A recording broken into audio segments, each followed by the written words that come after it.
On average, kids suffer from about 6 to 8 colds per year.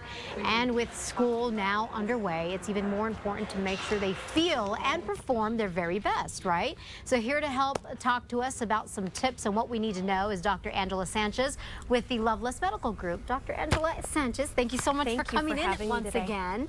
So let's talk about kids heading back to class. A lot more germs, obviously, nowadays, right? What's, I guess, some easy things to remember so that kids, at least we can minimize the amount of time that kids get sick? Well, hand washing is an easy one. Like and it's soap and water, definitely a skill. You want to encourage your children to wash their hands after using the restroom, of course, and before eating. I often think that those signs that we post in the restaurants that say employees must wash their hands before returning. Everybody, right? Definitely in the elementary schools and the other upper schools as well. So hand washing, and really we should reserve the alcohol hand sanitizers for times when you can't get to a sink. I'm glad you brought that up because I've been hearing this a lot lately. Does the hand sanitizers really work? I mean, do they serve their purpose, I guess? And you're saying as a last resort, really? You know, if it's what you can get to at that time to make sure your hands are clean to move on to the next activity, then it's a good second choice. But washing your hands at the sink is definitely best. And real quick, how do you know when your child might be too sick to go to school? Because sometimes they'll say, oh, I just don't feel good, or you're just not sure, you know, as a parent. I think there's some good basic guidelines to watch for. A lot of kids are going to get sniffly and cough in the next 4 to 6 weeks. You've taken the germs from all over the country and stuck them in a little box. Yeah, no kidding. In the schools. So a lot of the kids are going to have those symptoms over the next few weeks. So a good rule of thumb is to watch and see if the child is active, playful, and eating. Active, playful, and eating. Very easy to remember. If the child won't eat, if they seem kind of laid out and won't like play, lethargic, that's a sign that you probably need to keep them out of school. And as sort of a secondary step in that, if you've tried supportive care like fluids, rest, ibuprofen or Tylenol, appropriately dosed for the child's age and weight.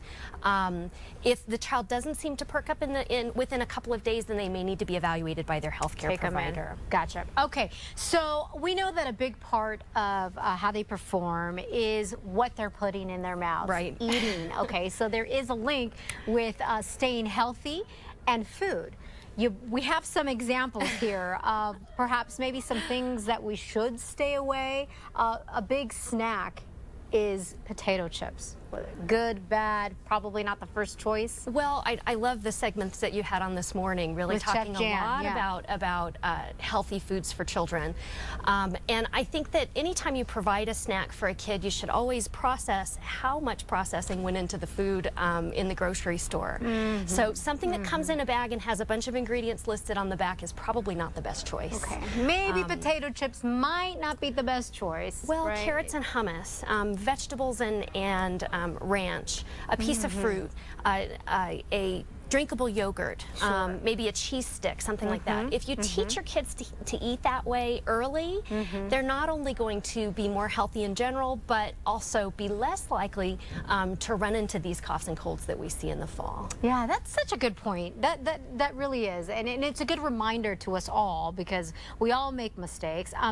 Let's talk about caffeine and children, because sometimes we may not realize that some of the foods or some of the drinks that we're giving our kids have a lot of caffeine. Right. Let's take diet soda, for example, Diet Coke. All right, you're thinking, okay, cuts back on the sugar. It may not be the sugary cola drink, but there's caffeine in Diet Coke, right? Well, not just caffeine, but chemicals. And you know, if you look at the soda in a glass and tip it, you can see the chemicals sitting on top of the surface. Oh, wow, yeah. So, as a reformed diet soda drinker myself, I can tell you that, first-hand experience, it's just not the best choice. Interesting. So, and then energy drinks, I gotta squeeze that in there really quick. I know we're running out of time, but energy drinks.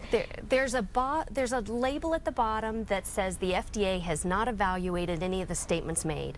On anything that includes supplements. This is a big political argument, but Sure. anything that has supplements in it may not even be safe for adults, much less children. Yeah, that's a good point. They're You know what? proprietary, so they won't tell us Dr. what's Angela in them. Sanchez, we're going to have you back on to talk about energy drinks by itself. That's a whole nother segment. Thank you so much. Thank you for having me. For a recap and for more information on the Loveless Medical Center, go to KASA.com, click on the blog. We'll be back.